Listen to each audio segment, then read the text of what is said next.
everybody trying to be content creators and trying to go viral.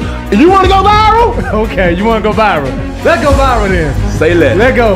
Let's embrace it. Let's love it. Let's enjoy it. And let's give them the experience of their life. That's Roswell for you, baby. Come together. And guys, this is Speaking Out Loud. I appreciate you guys joining us. Don't forget to share and dance like you just don't care. It's early in the morning. Let's have a day. And like I said, be a friend. Tell a friend something nice. It might change their life. Shout out PMS. Good morning. And welcome to Speaking Out Loud. I am your host, Rene Borba. And today we have a hell of a day. Rene Borba will be joining me here in just a few. Jay, the producer out there in the back. Good morning, Jay. You guys watching. I appreciate you guys rocking with us this morning. There was some stuff that happened last night, some things that we need to cover. So let's get straight to it. And then after that, we will react to Borba's bracket that he completed yesterday as he had the Seattle Seahawks winning the Super Bowl. I got a couple questions for him. I'm curious to know if he put his head down on his pillow, thought about what he went through in that process, and if he still stands by that decision. Are the Seattle Seahawks still his favorite to win the NFL Super Bowl? Crown them. Shall we crown them now? For me, as I looked at that, you know what? I'll react to it whenever he gets here. Let's cover a couple things that happened yesterday. My team, the Golden State Warriors, who right now are 20-18 in the NBA, 12-5 at home. They got a massive win over the Milwaukee Bucks and Giannis Antetokounmpo, 120-113. Steph Curry with 31 points, 6 rebounds, and 7 assists. Giannis had 34 points, 10 rebounds, but it just wasn't enough to take this Warriors team down. The Warriors, man, if you don't watch basketball, and if there's one team that you should follow, like the one thing I will say this, I haven't quite flipped the switch into the NBA just yet. I catch it when I can, but the one thing that I do follow is the Warriors. I try to watch as many of the Warrior games as I possibly can, and it's not because I'm like this crazy diehard Warriors fan. As you can see in the background here, I'm a Kobe Bryant stan. That's my MVP. That's my GOAT. That's what I say. That's what I always say, especially when the conversations between MJ and LeBron start to come up. That's my GOAT right there. That's my GOAT. But Steph Curry is a hell of a watch. If I could recommend you to watch anything that will tug at your heart, like if you feel like just maybe dropping a tear or two, go watch on Netflix. Jay, if you could pull this up on Netflix, it's called The Redeem Team. The Redeem Team. That's a good doc. That's a good doc on Netflix. That one, and then the gold medal one that they just came out with, and it covers the Olympics, and it goes through the whole run. But the last episode, if you just want to skip through the whole thing and get to the heart tug, go to the last episode and just watch Steph Curry's iconic run to win us a gold medal. Man, it'll get you. But joining me now, ladies and gentlemen, the man with the bias, the man with the tries, the one with the broad chest, the one, the only, Rene Borba. Johnny. Yo, what's going on? Johnny, I know you're not the biggest fan of Steph Curry, but when you watch Steph Curry step on the court, I mean, it's hard not to like him, right? Oh yeah, 100%. Change the game. Yeah. Most impactful guy? Where do you put him in your top? In your top 10? Do you put him in your top 10 of all time?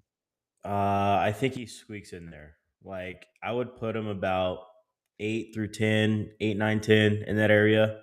I think. And then what about most impactful?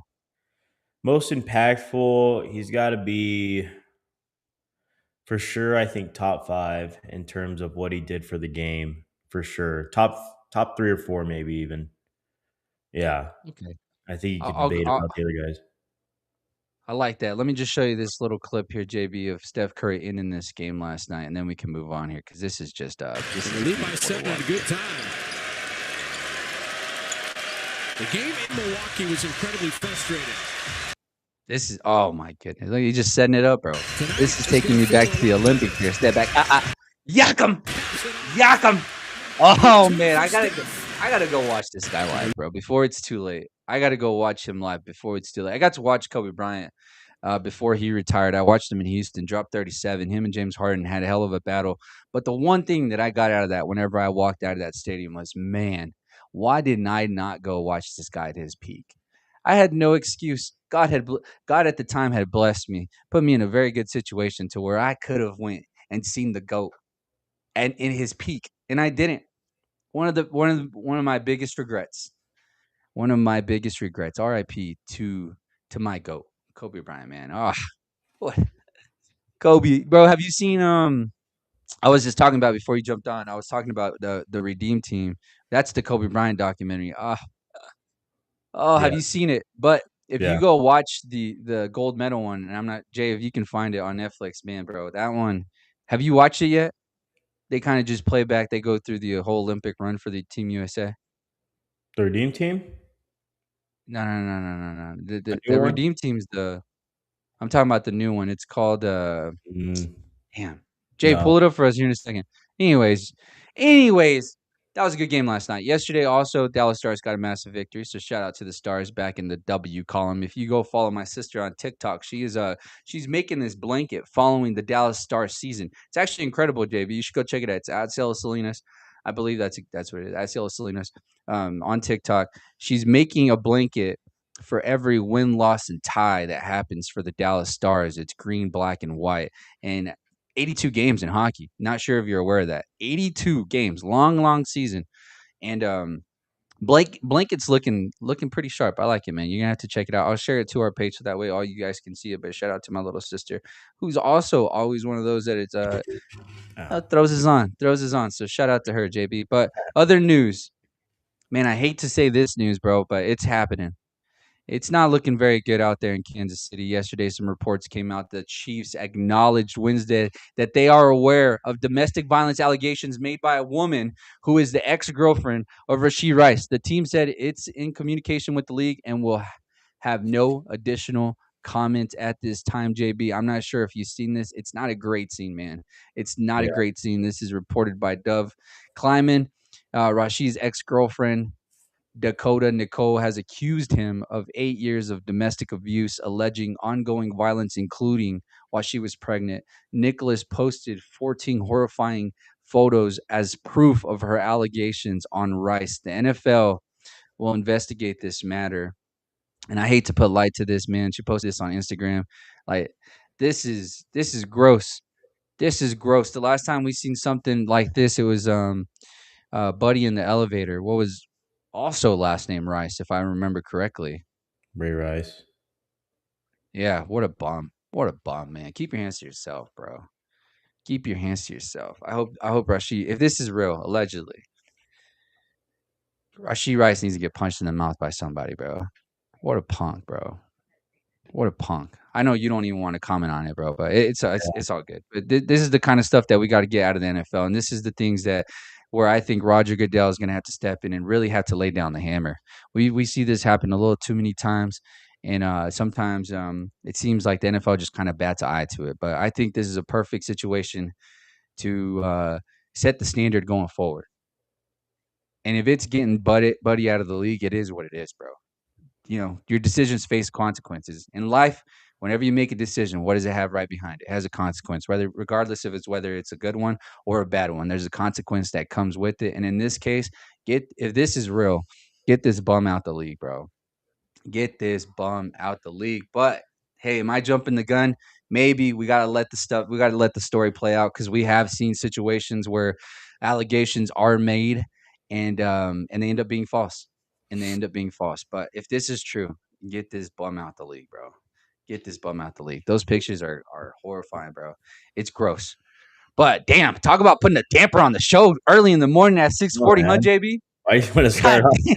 I wouldn't even say anything about that. I mean, because I think I bet there's News. a We lot got of we guys. report and we react, brother. There's a lot of guys in the league, I think, that are like that. I think there's a lot of men in general that are like that. It's just how It's many times do unfortunate. the It's women unfortunate. have enough courage to speak up about it? So I think it's an ongoing situation. It's never going to stop. There's guys in the league. There's guys in the NFL. There's guys in the NBA right now that we have no idea could be doing the same thing. So it's just Yeah. sometimes people speak up, and sometimes it's the truth. Sometimes it's made up to get money. So I don't like reporting too early on things like that or saying my own opinion about Amen. it until we get some hardcore facts, because we've seen what false allegations do to a guy's career.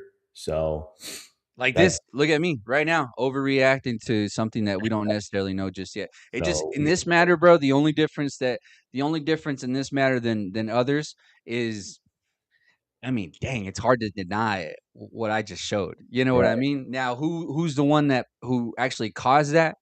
To be determined. So you're right. You know what, JB? You're right. I appreciate you bringing me back to reality there, because I did maybe overreact just a little bit. But that is the news that's happening in Kansas City. It seems like it's all doom and gloomy over there. Also, conversations are being had on whether or not Travis Kelce is looking at retirement. And he went on his show with his brother, New Heights, and he said, "Hey, he's gonna evaluate everything.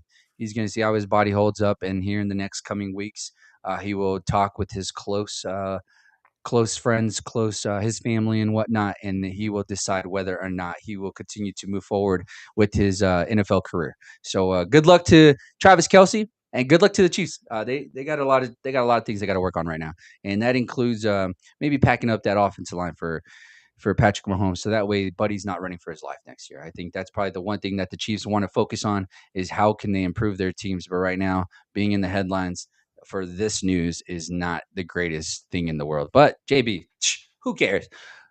Who cares about the bad news? Let's get into the good news. We got NFL playoffs this weekend, JB, but tonight it starts off with the college football playoffs. You got Ole Miss against good old Miami Hurricanes. You're going to have it all snowed up over there with good old Michael Irvin, 88, in the sideline. Just shredded to the gills. Shredded to the gills. I look forward to that matchup tonight. And then tomorrow you'll have Fernando Mendoza making his semifinals debut to see if Indiana can get them over the hump, man.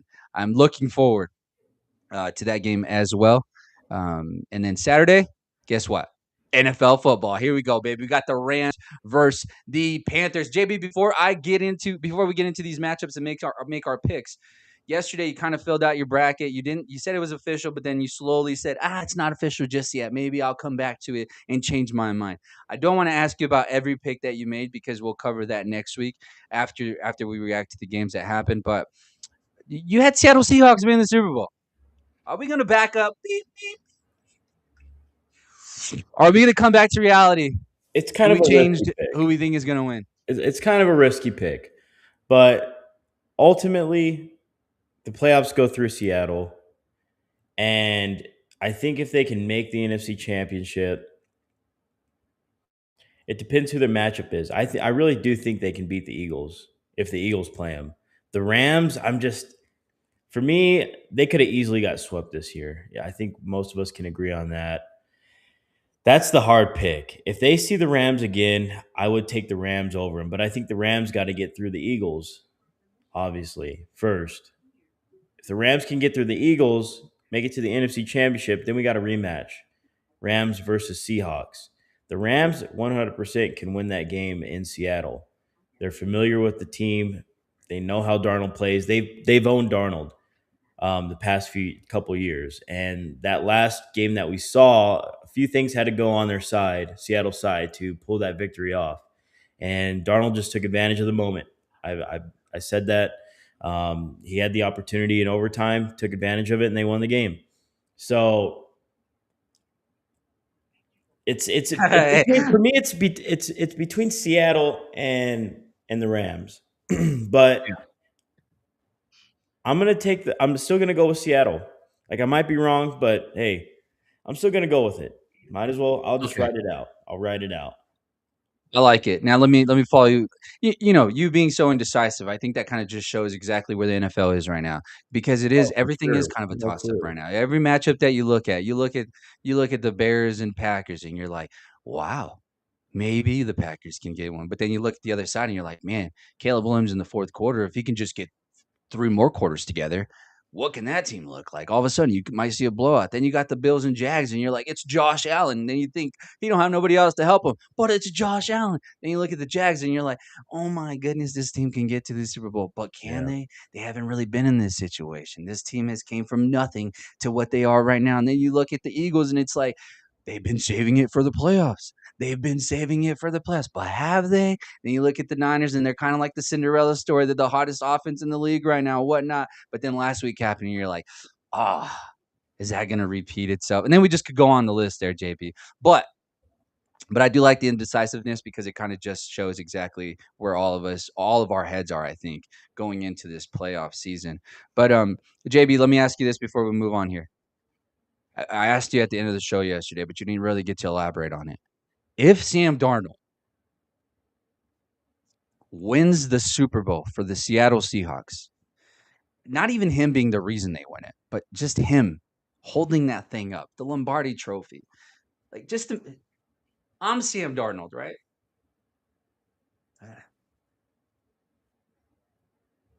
And your 2025, 2026 Super Bowl champions, the Seattle Seahawks. And then Sam Darnold's like, what is running through a Minnesota Vikings fan's head at that moment? At this point, it's classic. It's classic Vikings fashion to let a guy walk. Man, I don't know, man. For me, I would honestly be happy just because I get to see somebody who played on my team win a Super Bowl. Like I was happy when Percy Harvin won back in No. Seattle. You know, when Percy Harvin had that kickoff return and they blew out the Broncos that year. And I was happy for Percy Harvin because what he did in Minnesota. So I think we have to overall, even though Darnold didn't finish the season hot, like it was huge disappointment. We wanted him gone. Everybody wanted him gone. Like you still got to be happy for the guy. Like he got his chance in Minnesota.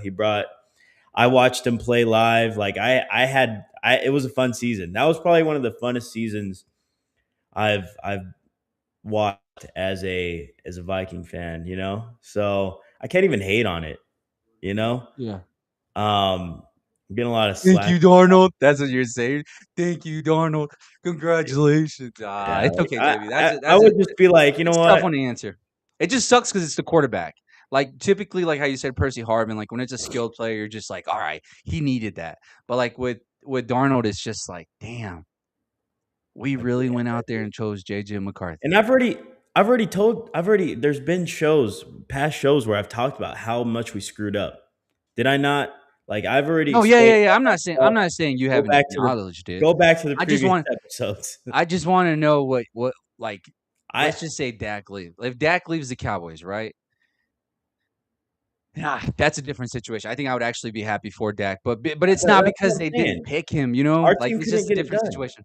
Our team couldn't get it done. You know what I mean? So like you go to another situation, they win it. I wish it was us that won it, but at the end of the day, they did something right and we didn't do something right. Like at the end of the day, we handled something wrong. We didn't coach good enough. We didn't set up Darnold in the best situation. Darnold was awful during those games. Like you could blame it on anything, but at the end of the day, if he pulls it off, he was in the right situation, stepped up to the moment, just how we saw in the Rams game a couple weeks ago. Stepped up in the moment, made the plays, made the most out of the opportunity that was presented to him at that moment. He could and he played like 75% of that game. He played awful. They shouldn't have won that game, right? But he stepped up in the moment when the opportunity was right there, and he took advantage of it. So I can't even be mad at that. If he does win, he wins, and good for him. You'll be happy. All right. Good for him. Way to be a good sport, Borba. Way to be a good sport. Not a lot of people can do that, before. JB. Not a lot of people can do that. I appreciate your kindness. I'm not like a hater like that, Like I don't know, man. I'm really not a hater like that. Like a lot of people could hate just because somebody else is going off doing something better. Nobody wants to ever see anybody doing better than them, and then the hate starts coming out. You know what I mean? It's like for me, it's you're doing good. You're doing good, and that's how I feel like in real life too. So, I really don't see no point of hating on anybody or anything like that. But amen, brother. Be a friend. Tell a friend something nice. It might change their life. Taking that to the heart. I love it. We're going to kick off this Saturday. We're going to kick off this Saturday weekend with the Rams against the Carolina Panthers. I said there's no chance whatsoever that the Panthers are even in this game. This is a 2:30 Mountain Standard Time kickoff time there in Carolina. JB, yesterday the Carolina Panthers put out a little promo video. Have you seen all these promo videos that are coming out from these teams? Huh? Have you seen these promo videos that some of these teams are cutting right now? No, I haven't. No, all right, perfect. Well, let me show you let's start off with the first one. Let's start off with the Panthers. Let's give the Panthers the rub a little bit before we just completely tear them down, because ultimately they are in a place that we aren't, or our teams aren't. So shout out to them. So let me pull this up. I'm sorry, JB. A lot of help. There we go. I remember in 2003, we had our playoff game here, and I remember those towels waving around. That's my Right dream things on this for damn this thing. I'll be pissed. organization. Bank of America Stadium was a special place today. Black towels waving, all black uniforms. Cam Newton I know I said beating on the drug before I'm the back, game. but in essence, Steph Curry. Don't be late to the blowout. You didn't have to do him. You didn't have to do him like that. You didn't have to Don't be do him late like to the that. blowout, boys. Don't be late to the blowout. JB, what if they have a chance whatsoever? Where does it come from? It comes from the defense, first of all, forcing a couple turnovers. It's the same thing. The Rams, the reason why I just don't feel confident in the Rams, if Stafford, every quarterback's going to struggle this year. There's going to be a point throughout these games. The longer we see each quarterback play, the more we're going to see them struggle. I'm not going to say the whole game they struggle. There could be some quarterbacks that struggle the entire game, but I think this year, and we see the thing why I say that about the Rams is because the Rams are so dependent on Stafford's success. And we've seen that. If he gets 2 or 3 turnovers, throws a couple picks, a fumble, something like that, it's very hard for this team to bounce back because all their success, and it seems like they haven't been getting a lot of turnovers defensively. Obviously Jared Verse got the blocked field goal, ran it back the other day against the Falcons, all that kind of stuff. But defensively, it doesn't seem like they're getting as many turnovers lately. So if there's a team that's very dependent on a player, you could say that about any superstar on a team, but specifically the Rams, when Stafford struggles, it seems like the run game's struggling. It seems like they're not putting points on the board.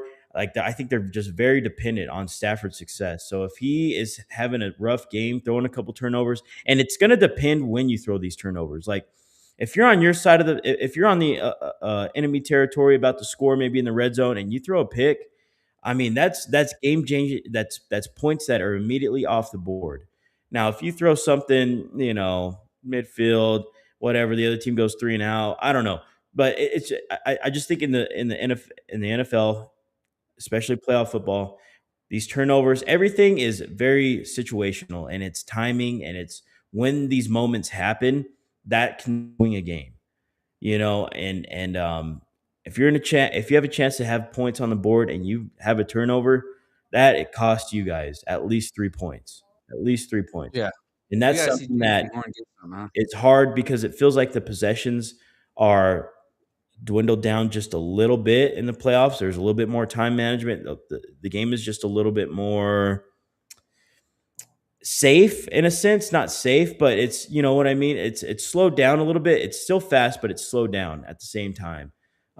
So every possession is very important in the playoffs. So you can't have a lot of turnovers. It's very hard to win, especially when you're not winning the turnover battle. And I feel like the Rams are very dependent on Stafford. So if the Panthers can force maybe a couple turnovers like they did the first meeting and then shut down that run game, I think that's what's gonna help them keep this game close.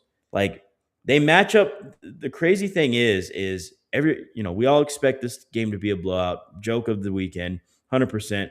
I'm on that line. I feel that same way too. But what can keep them in the game is that defense. And J.C. Horn and Mike Jackson. Yeah. What a matchup that's going to be this weekend. Huh? I said, what a matchup that's going to be this weekend. That's actually a really good matchup. J.C. Horn and Mike Jackson. It's not a crazy thing to say that the Panthers match up decently with the Rams. That's not a crazy thing to say. It's just, what are you going to get offensively out of Bryce Young and that crew? If they can make some plays down the field, if they can protect Bryce Young, if they get Rico Dowdle and Chuba Hubbard going on the ground, this game could be close. But I just don't. You know what, JB? This game is telling, though. This game's real telling. I think we'll know exactly how it's going to go within the first 5 minutes of this game. If the Rams come out hot, expect this thing to just be BTA easily. But if for whatever reason the Panthers could come out and score and get a lead, that's when it gets interesting. You slow the game down and kind of force Matthew Stafford to throw, which isn't to me. It's not the right move. You got MVP quarterback on the other side, but I like this matchup with J.C. Horn and Mike Jackson. Let me read you this: the Panthers just distinctly align their cornerbacks to the boundary and field this season as J.C. Horn aligned to the boundary on 82.7% of his snaps, while Mike Jackson aligned on the field on 77 of his snaps. This marks the fourth consecutive season Horn has aligned to the boundary more often after logging 42.3% of this snap at the position during 2021. So he's just X receiver. The Panthers defense recorded a league low. This is where it's going to be tough. This is where it's going to be tough on that defense. It's that front four. We're not worried about their DBs. We're just worried about that front four. The Panthers defense recorded a league low 26.2% pressure rate this season, marking the third time over the past 3 seasons they have finished with the lowest pressure rate in the NFL. That doesn't sound good, JB. Rookie Nick Squirton generated a team-high 31 pressures, including 5 sacks, but managed to generate pressure on less than 10% of his rush passes at 9.2%. If Panthers defenders are ranked by total pressures, 6th-ranked Travion Morrig is the first on the list to have a record double-digit pressure rate. This team's That's a safety, pressure, but they That's a have the safety. ability to do it. by the way. Trayvon Morig, that's a safety, by the way. Yeah, no, but they got the ability to do it. They're just gonna have to send a little more than just 4. Yeah. They're gonna have to send a little more than just 4, brother. Gonna have to get And then that's whenever we look at that matchup on whether or not J.C. Horn and Mike Jackson can hold it down. But damn, brother, Devontae and Puka, that's gonna be hard. That's a tough task. Yeah, very tough. Yeah, who do you got winning that game? Let's make our pick then. Rams, 100%. Easily. It's got to be the Rams. You cannot not pick the Rams. Do they cover at 10.5? Yes. Dang. In the playoffs, I almost yes. feel like that's disrespectful, but it feels like it, bro. It feels like it. Let's see what the temperature is in the chat here. There's so many unproven QBs in the playoffs or untrustworthy. It might get interesting. Yeah, that's why we go when we're trying to describe something, because it's just like, damn, it's like you want to make a statement, but at the same time, it's like, we will see. We will see. But the next matchup, Saturday night, this is beautiful. Green Bay Packers. What a rivalry this is, Bor. But do you know anything about this rivalry between the Green Bay Packers and the Bears that you can possibly educate us on just a little bit? I mean, the NFC North is probably one of the best divisions when it comes to rivalries. I know this rivalry dates back to when football started, man. This is one of the oldest rivalries in the league. Packers got the edge, of course. I think they got the overall winning record by a lot. Look at that. Haven't beat the Packers at Soldier Field since 2018. That's crazy. Wow. That's What a crazy. stat. What a stat. That's at home too. Yeah, at home. The Bears are 1.5 point favorites this weekend. That's gonna be Yeah. that's It's fun. gonna be an interesting game just because what we've seen out of Caleb Williams. And Caleb Williams is my biggest question mark. And last time these guys played, Malik Willis stepped in the game. Didn't play bad at all. But of course, Caleb Williams came back on a backup quarterback against a backup quarterback again. So for me, if Jordan Love can stay healthy, they get the run game going, which the run game's been slacking these past weeks. I don't know where it's gone. Josh Jacobs been hurt a little bit. They got to get the running game going and then get their outside weapons going as well. And I feel like they should win this game. Jordan Love should outplay. I don't know about outplay, but I think Jordan Love should, if he can just play a clean game, they should win this game. I feel like. I don't think the Bears are there yet. Just too much stuff, man. For me, it's just a lot of comebacks against backup quarterbacks. You pull off a couple close comeback victories, and yeah, I just the defense isn't getting no pressure. Your question mark is obvious, right? It's can Caleb Williams put a whole game together? Because if he can't, I don't like their chances.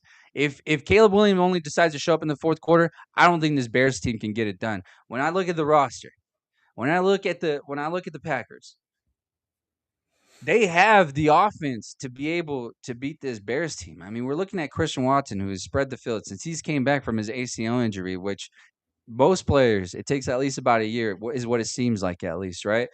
But Christian Watson's came back and has looked better than ever. They got Jaden Reed there. They went and got a first round. They finally drafted a wide receiver with the first round pick, The thing is, they or haven't not with the used first him. round pick, but with the what was that? The thing is, with Matthew Golden, that first round pick you're talking about, they haven't even used him. Yeah, They don't even use him. correct. And I And the think that was a offenses look waste. pretty I solid. think for one of the mistakes that the Packers made, I think that was a waste of a draft pick. I think that was a waste of a first round pick. It depends what they do with these guys. If they ship them off now, if they don't want to pay them eventually when their rookie deals are up, then okay, then it makes sense. But I just feel like I feel like Luther Burden was, and now he's starting to come on late in the year. I think Luther Burden was a better fit for the Bears than Matthew Golden was for the Packers. Yeah, And Luther I Burden's saw that out of phenomenal. college. Luther Burden looked really good out of college, so I was like, this guy's going to be freaking good. He's a stud. Um, with Matthew Yeah, Golden, they got drafted him all in like these other 9th. guys, all these guys that are like not number ones, but you could say number twos in certain systems. And they haven't used Matthew Golden really at all. Like he hasn't had a chance to really put himself at the top of the depth chart with the most playing time and all that stuff just because of what you got already.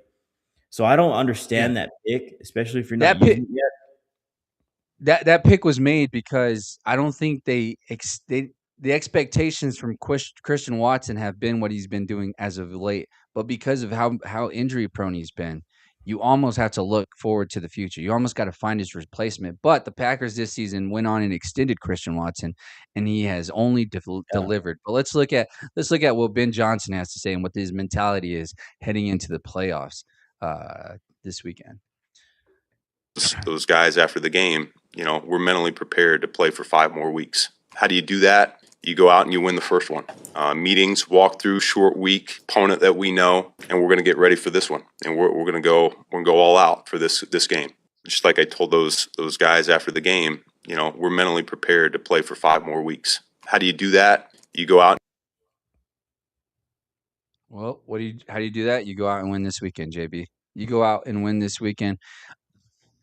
Excuse me. What Ben Johnson's been able to accomplish there in Chicago, man. We're talking about flipping the script. Well, we have whenever we look at next year, and I'm sure we'll get in this into the offseason when everything starts to slow down. But it's like there's always that one or two team that kind of just flip their whole organization on their head and go from worst to best or best to worst. Next year, I mean, it feels like there's going to be a handful of teams because there's some pretty good rosters out there that just need a leader like a Ben Johnson, right? And a lot of the question marks of Ben Johnson coming into the season was, is he going to be able to flip this culture on its head?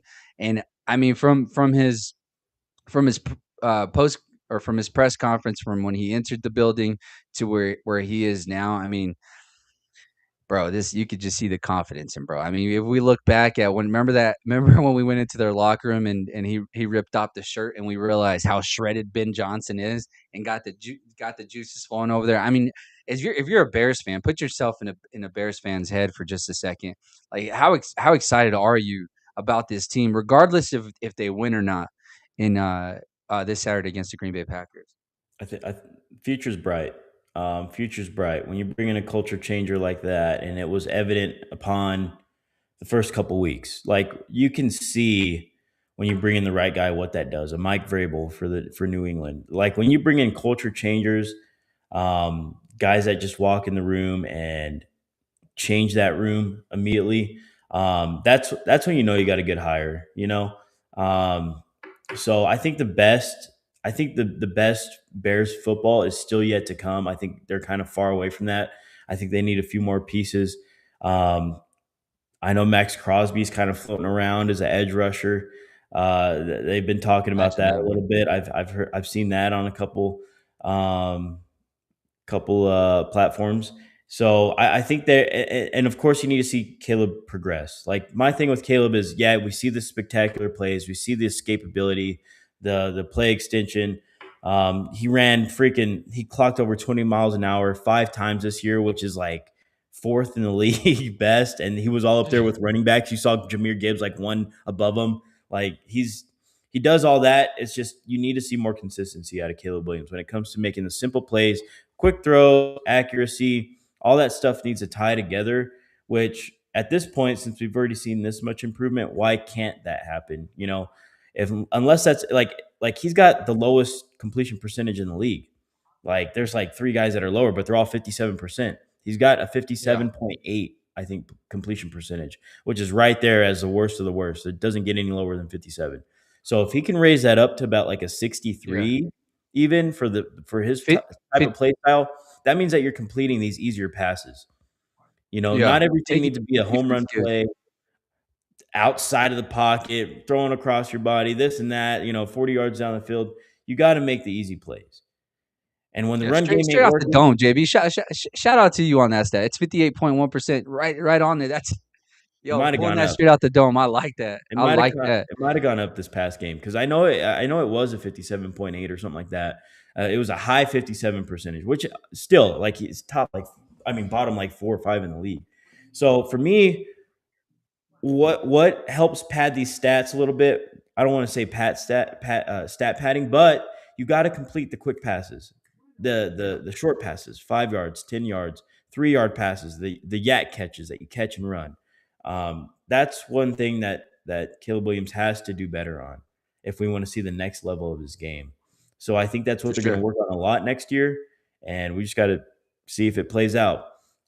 Oh man, how Ben Johnson is young, brother. He's gonna be there for a while. What a tough look if you're in that division. And Cheat is correct, right? Jordan Love versus Caleb's gonna come down to who tries to be Superman. That's kind of right on line with what you were just saying, JB.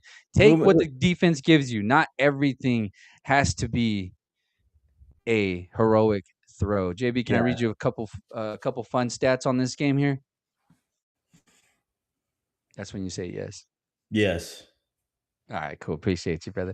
Well, Jordan Love, the man that we're talking about, Jordan Love, did exit the game early with the concussion the last time these two teams met. Jordan Love had at least 215 passing yards in each of his last 3 complete games, including a 234-yard outing against the Bears in Week 14. What's crazy is when I read that, I'm like, 234 yards. Bro left at halftime?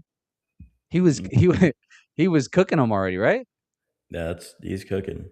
He might have left like early in the third quarter, something like that. Let's look at Jordan Love's history in the playoffs. In his 3 career playoff games, Love has averaged 226 passing yards. In 2025, the Bears allowed 227.2 passing yards per game, the third most allowed by any playoff team in 2025. 22nd in pass defense, this Bears defense is. But I think the player that we need to look most to, the most impactful player to me this weekend will be Josh Jacobs. You got to give him the ball. You got to get him rolling. Josh Jacobs eclipsed 70 rushing yards in 8 of 15 games played this season, including 86 against the Bears in Week 14 when Jacobs had 20 carries and a rushing touchdown. In the 4 games, Jacobs has had 20-plus carries. In 2025, he's 70 rushing yards each time. The Bears allowed 5 yards per carry in 2025, 29th in the league, the second highest rate of a playoff team this season. So not only do they have a tough time in the air, they got a tough time on the ground. Yeah. For Jordan Love to have a lot of success, got to get that play action going. Josh Jacobs has to get it rolling. But Montez Sweat on the other side has recorded 4 turnovers caused by pressures in the regular season, tied for the third most by any defender. The Bears defense gained the most EPA and the most win probability on turnovers in the 2025 regular season. So, whenever we were talking about what's causing those comebacks, it would be led by that gentleman right there, JB. There's a reason why you have the ability to come back, and it's because your defense is keeping you in games. You know what I mean, JB?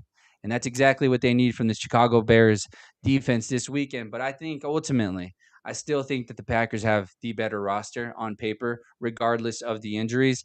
And I think it comes down to whether or not they're going to be able to get Josh Jacobs going. I'm going to take the Packers to win this game and cover.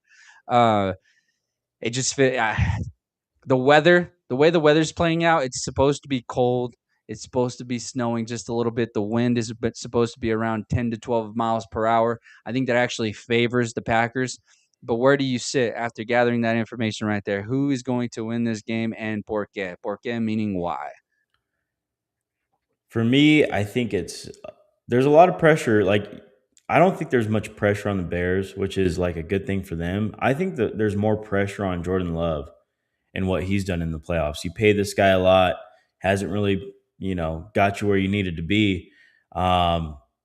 Yes. I think it comes down to Jordan Love. Like, is he going to play a clean game?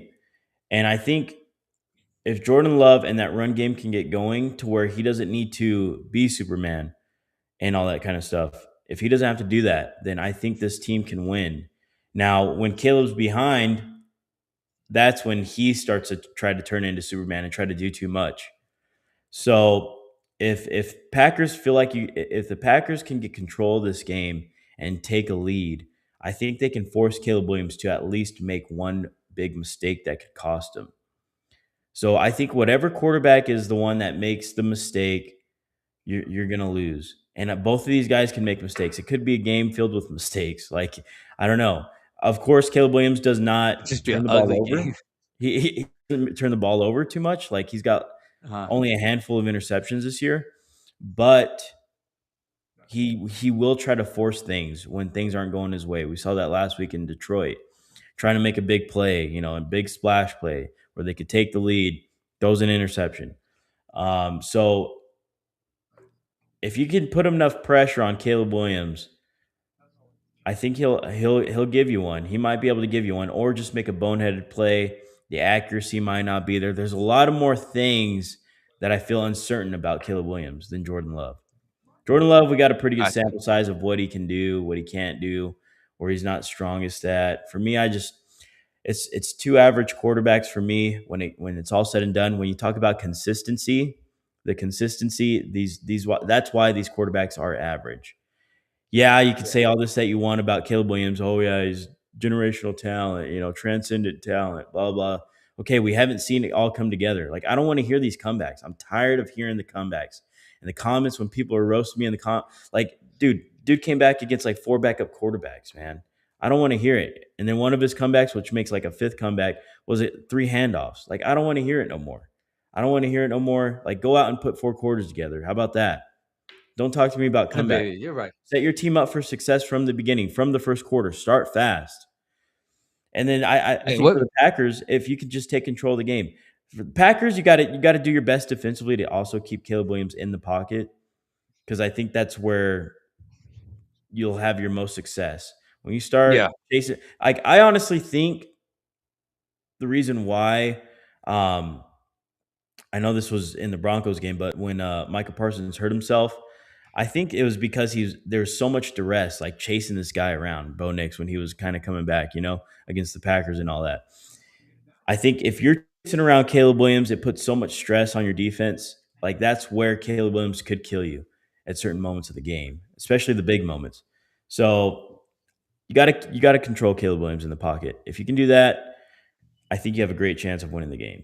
Jordan Love, just don't make mistakes. Like, I don't know. That's what it Jordan is. Love, just don't give the game away. Don't give the game away, please, Jordan Love. But this is a game where Josh Jacobs can take over. There's a reason they went out and got Josh Jacobs.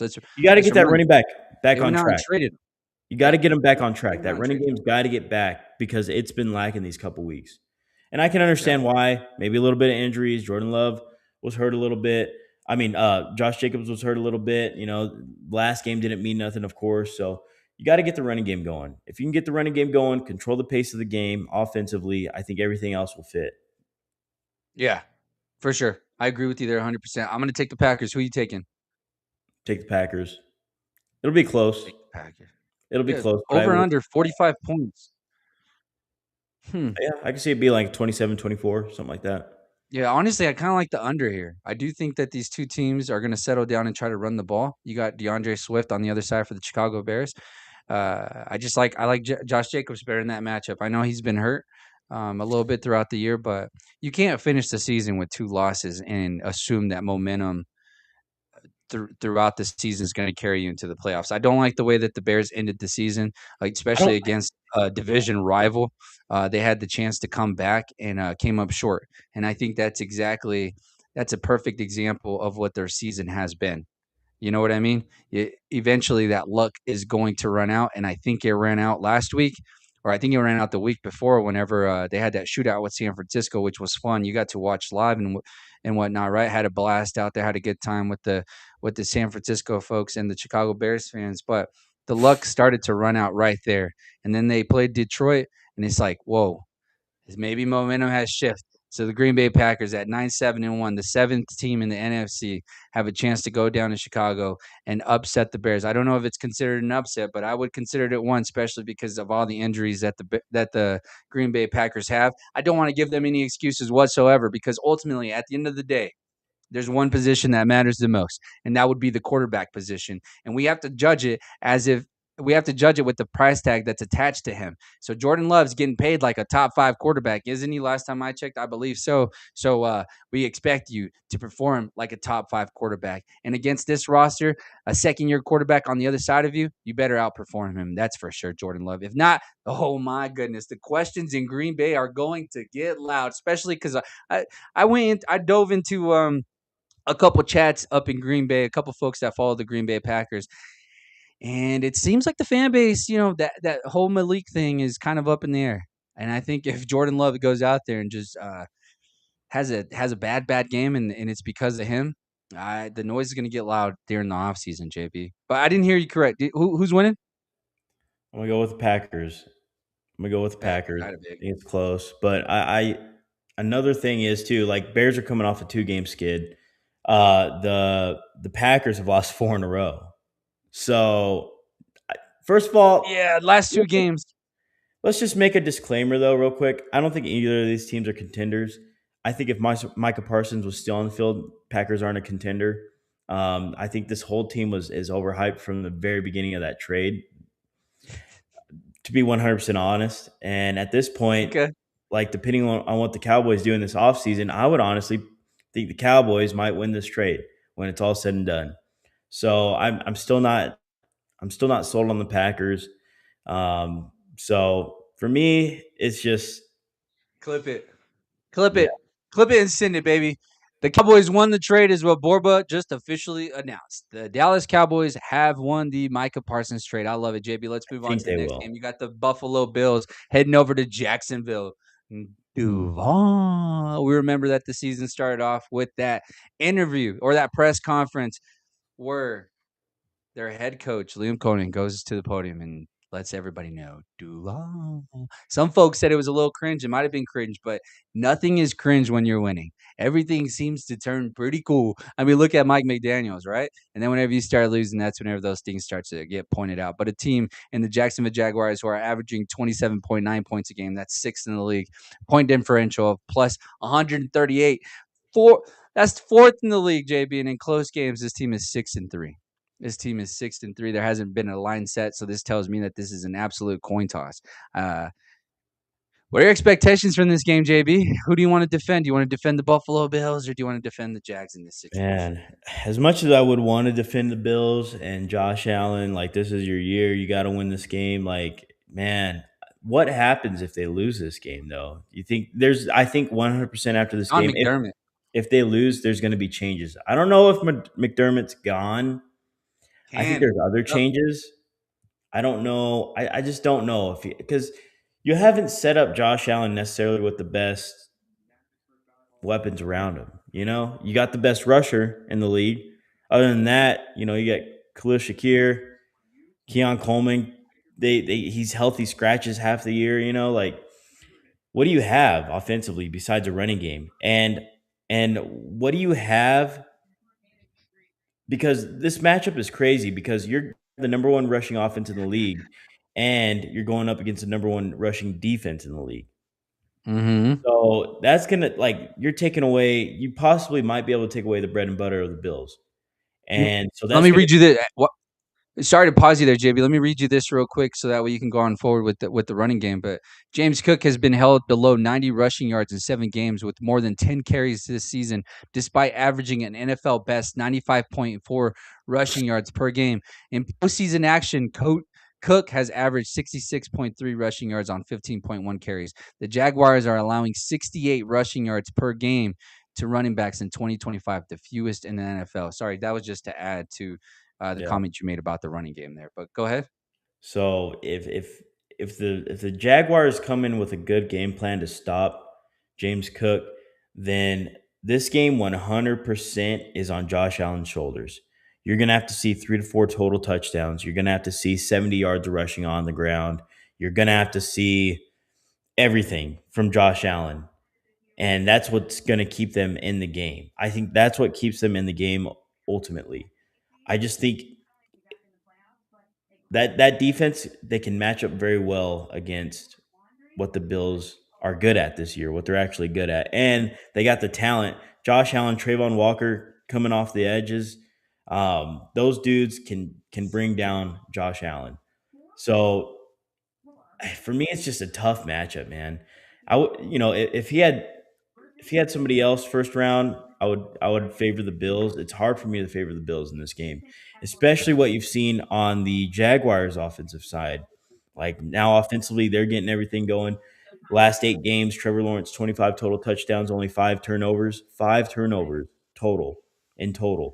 So you got a lot. You got ETN in the backfield, Myers, Brian Thomas Jr., Parker Washington now coming on late for this team. Like I think it's too much for Josh Allen. Like Josh Allen feels like they got if Josh Allen is playing from behind the entire game, I think Josh Allen makes a mistake before Trevor Lawrence makes a mistake. I'll say that because you know what move kind of went under the radar this season, JB? We kind of talk about the Myers trade being so impactful for this offense, but bro, they also went out and traded for Greg Newsome, which was a DB yes, for the Cleveland Browns, and I mean that just beefed up the defense just a little bit more. I think this team has went all in this year, and I think that them making the moves and making the investments into this team is going to pay itself off.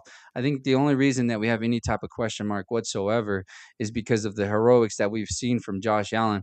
But man, you can't put the I mean, it goes even both Superman ways. puts on the cape sometimes and loses, bro. It We've goes seen it both happen ways. too many times, bro. Yeah, we've Yeah. seen it too many times. I just think this is gonna be a little too much, a little overwhelming. And what sucks is that along with the Buffalo loss is going to be a lot of changes, and it's not at the fault of Josh Allen. Like you almost at this point, you kind of feel bad for him because of the criticism that's going to be coming his way. But you know what, Josh Allen, you just go out there and you go give us one of the greatest games of all time on national television, as he's done before.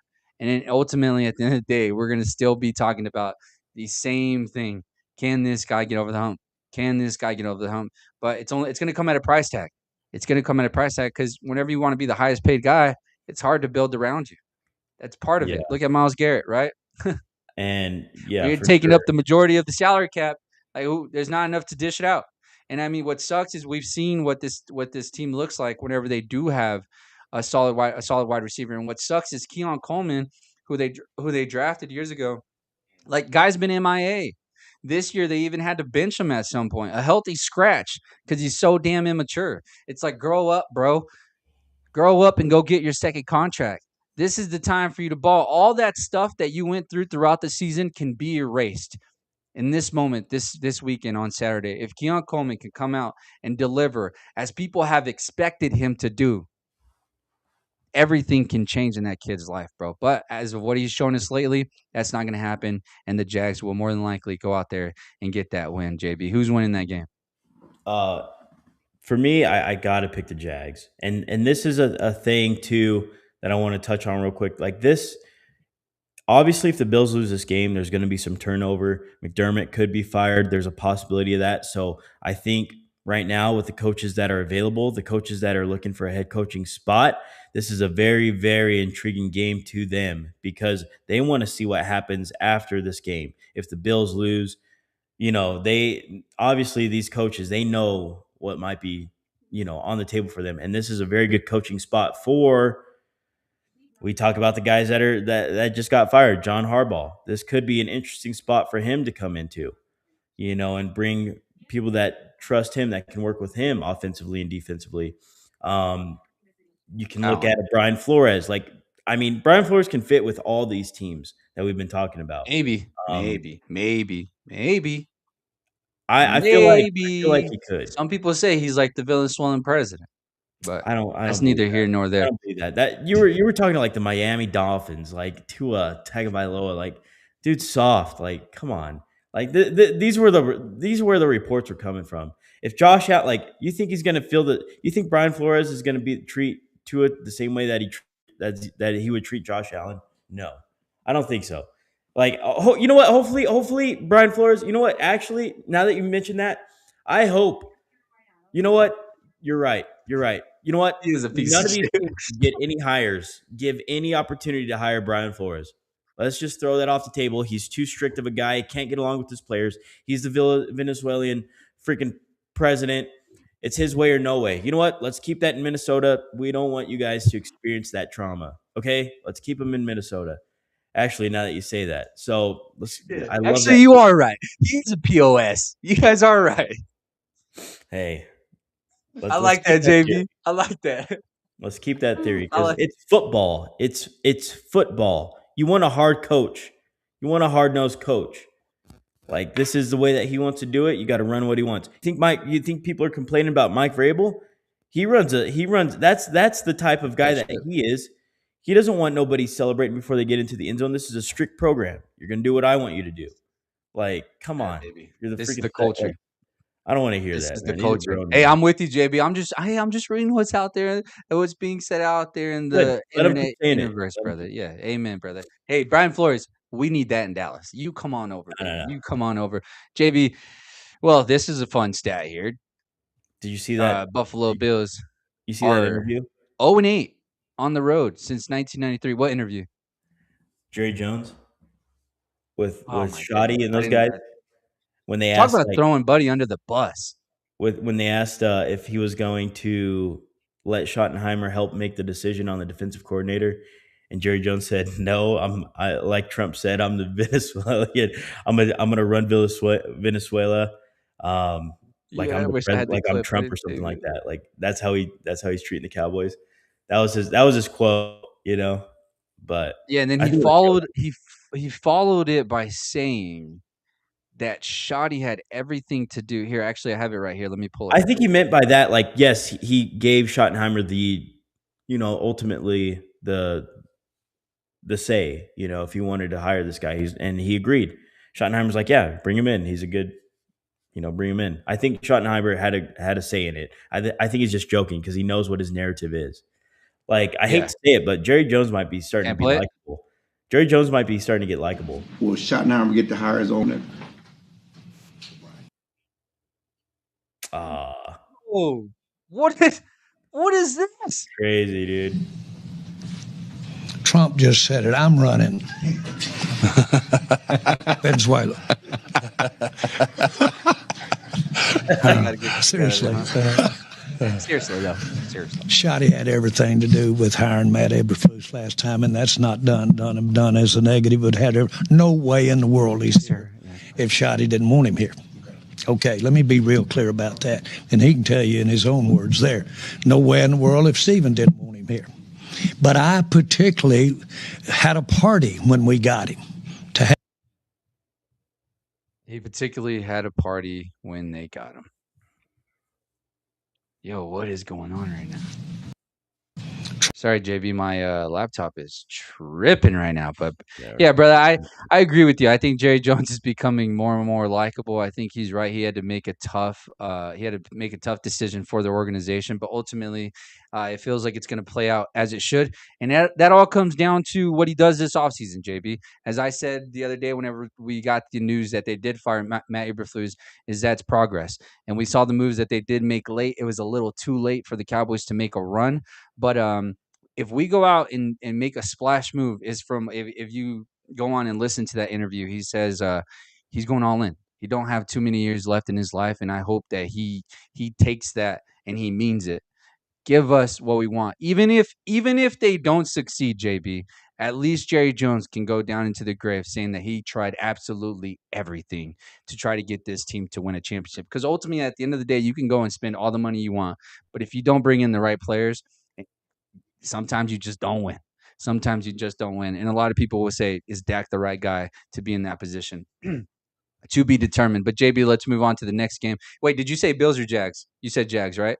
Yeah, I'm going with the Jags. Got to go with the Jags. All right, we got 5 minutes here. We got San Francisco against the Philadelphia Eagles, and then we'll talk the Chargers, New England. And on Monday, we'll cover Houston and Pittsburgh because that is the Monday Night Football game. But San Francisco heading over to the Philadelphia Eagles, Lincoln Field, the 11-6, the third seed.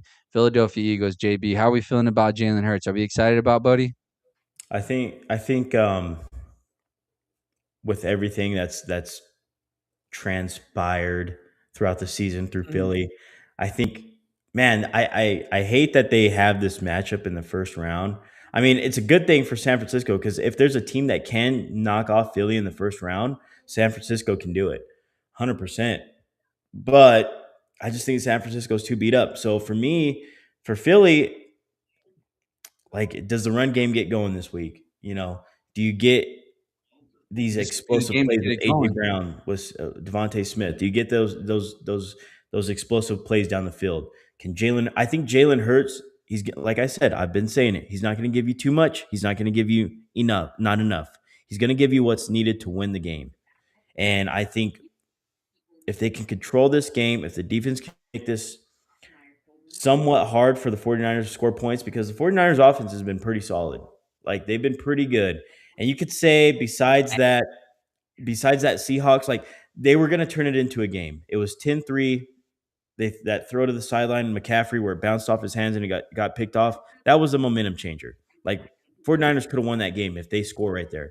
So Brock Purdy didn't even play bad that game either. So I don't put the blame on Brock Purdy for that Seahawks loss. I just think they just couldn't get it going. I don't know. It's just one of those games where, like, the Seahawks, their defense is just so, they will smother you, and they know what they're doing. And You love the Seahawks. I love the Seahawks, man. It's like we are going to man up Devon Witherspoon, Tyreek Woolen, Emin Wari. We're going to get in your face. We're going to be physical. We're going to play man-to-man, and we want you to beat us.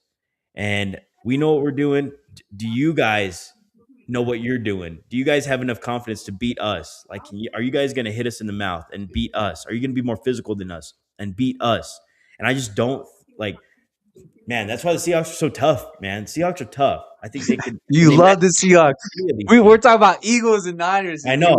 Give me the Seahawks. That's why I think, that's why I think the 49ers struggled so much. It was just that defense. They're man. that good. And I think that defense is the best right now in the NFC. That defense is the best in the NFC by far. I will die on the Seahawks defense right now. But as far as the Eagles, you know who's right behind them, right? Eagles. So, but I don't think the Eagles play that same type of defense. I think you can expose the Eagles in the secondary still. 100%. I think, and Brock Purdy has been playing good, like I said. So I think this game's going to be close. What are you going to do offensively for me, Philly? Like, I need to see the run game get going. I need to see I need to see AJ Brown get involved. Devontae Smith, Dallas Goedert's been a good safety blanket for Jalen Hurts. Like, they've schemed a lot of good things for Dallas Goedert this year. So, and he's came on a lot. So he's had a good year. So Jalen Hurts, I think he knows what the moment is. And ultimately, I think that's what wins the game for him. Ultimately, I think that's what wins the game. Jalen Hurts is going to do what's needed to win the game. He's not going to set you guys up to lose the game.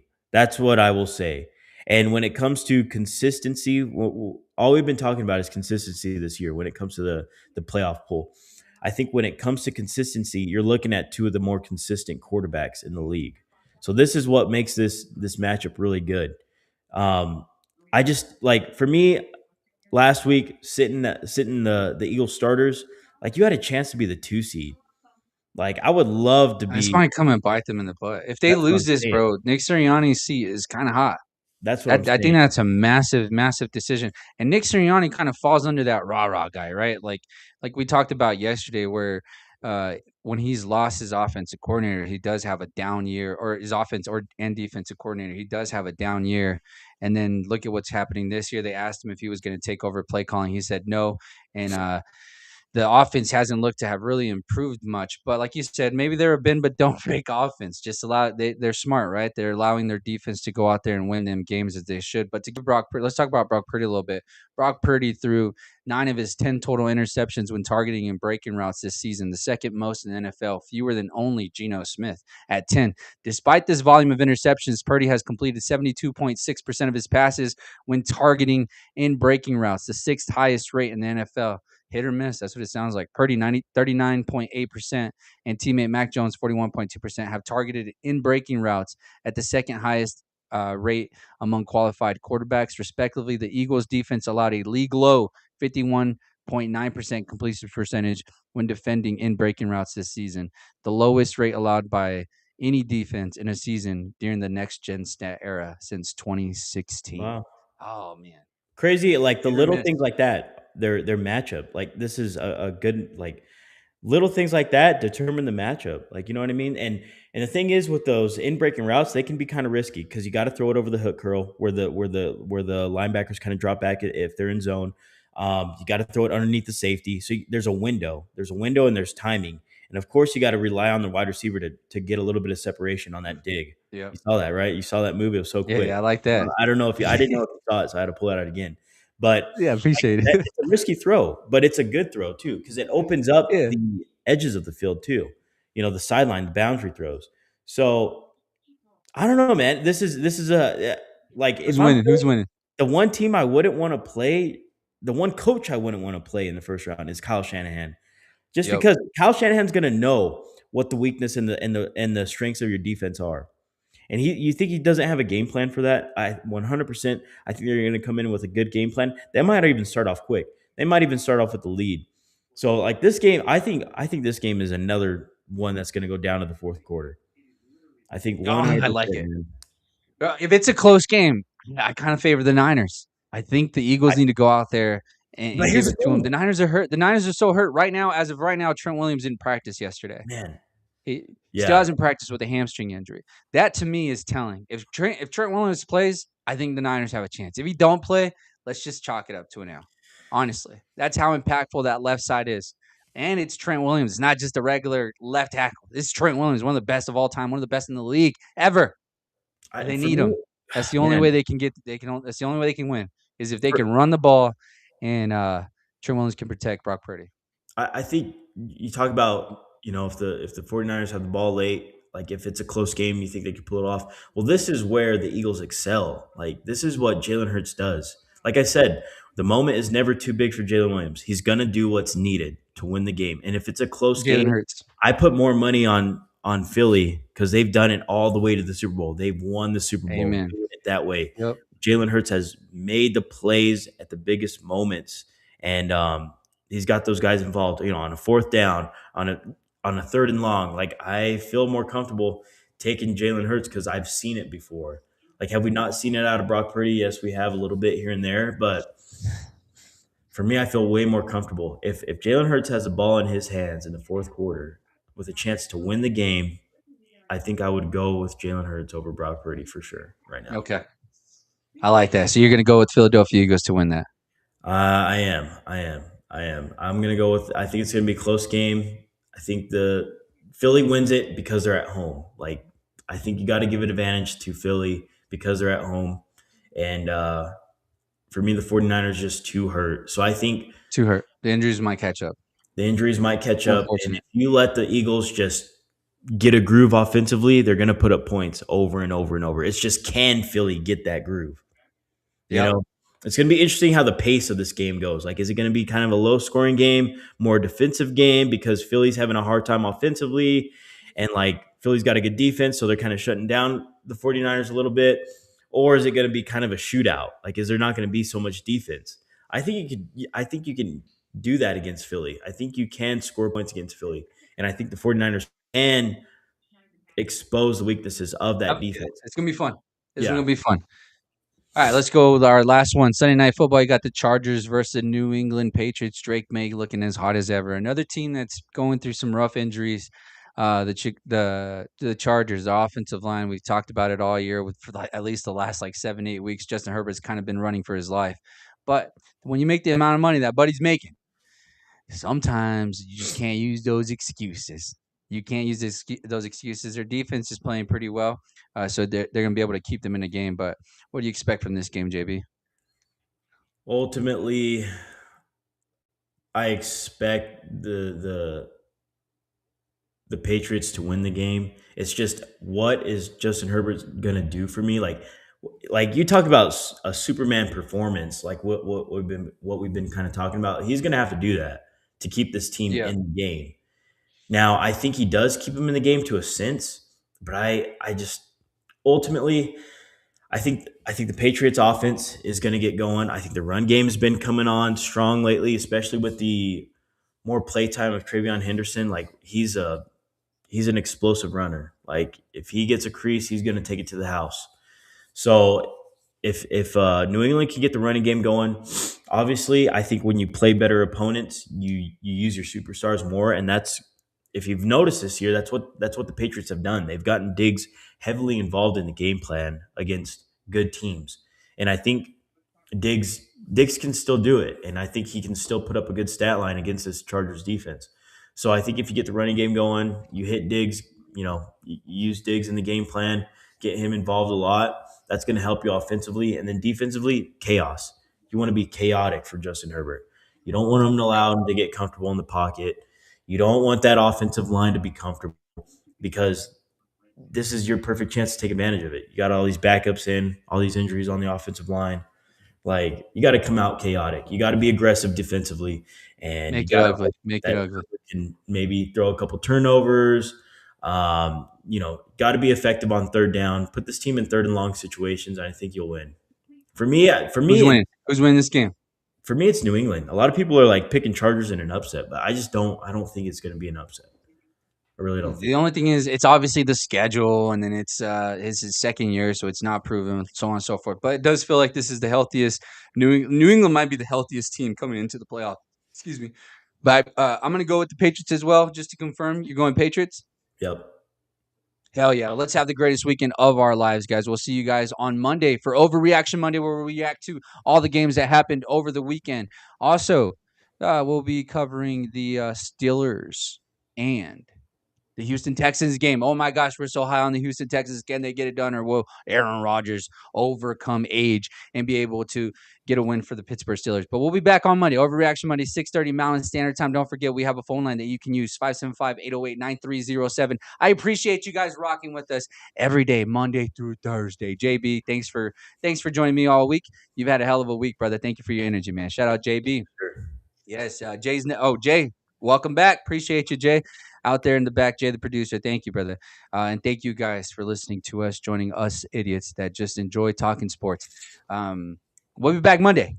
Let's have the greatest weekend of our lives. Good luck to all you bettors. I hope you guys all cash your tickets, and let's have a hell of a day. Be a friend, tell a friend something nice. It might change their life. Shout out PMS. See ya. Everybody trying to be content.